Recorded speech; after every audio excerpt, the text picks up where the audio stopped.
Praise the Lord, hallelujah. സർവശക്തനായ ദൈവം നമ്മളെ എല്ലാവരെയും സമർത്ഥമായിട്ട് അനുഗ്രഹിക്കട്ടെ എന്ന് പ്രാർത്ഥിക്കുന്നു. പ്രിയപ്പെട്ടവരെ, ഇന്ന് നമ്മൾ പഠിക്കുന്ന തിരുവചനം അപ്പസ്തോല പ്രവർത്തനം അധ്യായം 19 2 മുതലുള്ള തിരുവചനങ്ങളാണ്. വിശുദ്ധ പൗലോസ് എഫേസസിൽ എത്തിയപ്പോൾ അവൻ അവരോട് ചോദിച്ചു, നിങ്ങൾ വിശ്വാസികളായപ്പോൾ പരിശുദ്ധാത്മാവിനെ സ്വീകരിച്ചുവോ?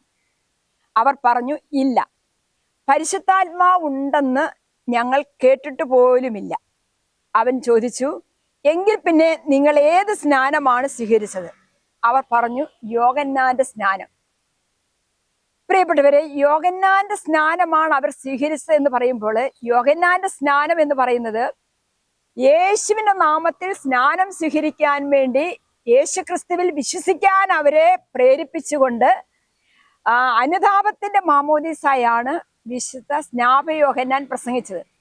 ഈ ചോദ്യത്തിൽ നിന്ന് നമുക്ക് വ്യക്തമാകുന്ന ഒരു കാര്യം ഇതാണ്: യേശുവിന്റെ നാമത്തിലുള്ള ജ്ഞാനസ്നാനമാണ് പരിശുദ്ധാത്മാവിനെ ലഭിക്കുന്നതിനുള്ള ഏക മാർഗം.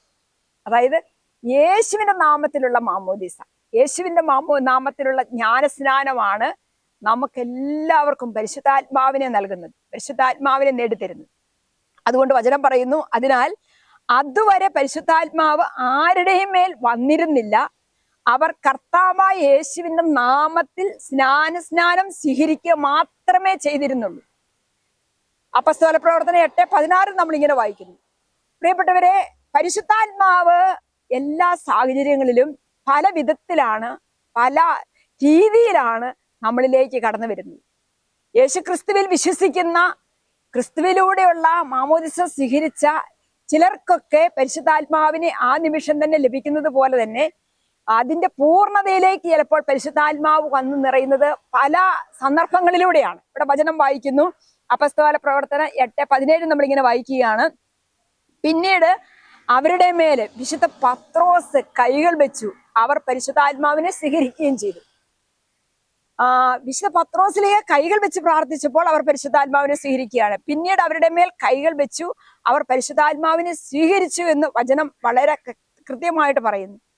അനന്യാസ് ചെന്ന് ആ ഭവനത്തിൽ പ്രവേശിച്ച് അവന്റെ മേൽ കൈകൾ വെച്ചുകൊണ്ട് പറഞ്ഞു, സഹോദരനായ സാവൂൾ, മാർഗമധ്യേ നിനക്ക് പ്രത്യക്ഷപ്പെട്ട കർത്താവായ യേശു നിനക്ക് വീണ്ടും കാഴ്ച ലഭിക്കുന്നതിനും നീ പരിശുദ്ധാത്മാവിൽ നിറയുന്നതിനും വേണ്ടിയാണ് എന്നെ അയച്ചിരിക്കുന്നത്. അതെ പ്രിയപ്പെട്ടവരെ, പരിശുദ്ധാത്മാവിന്റെ വിവിധ രീതിയിലുള്ള ഇടപെടലും അഭിഷേകവും നമ്മൾ കാണുകയാണ്. ദൈവം നമുക്കും ഈ കൃപ തരട്ടെ എന്ന് പ്രാർത്ഥിക്കുന്നു. ആമേൻ, ഹല്ലേലൂയ.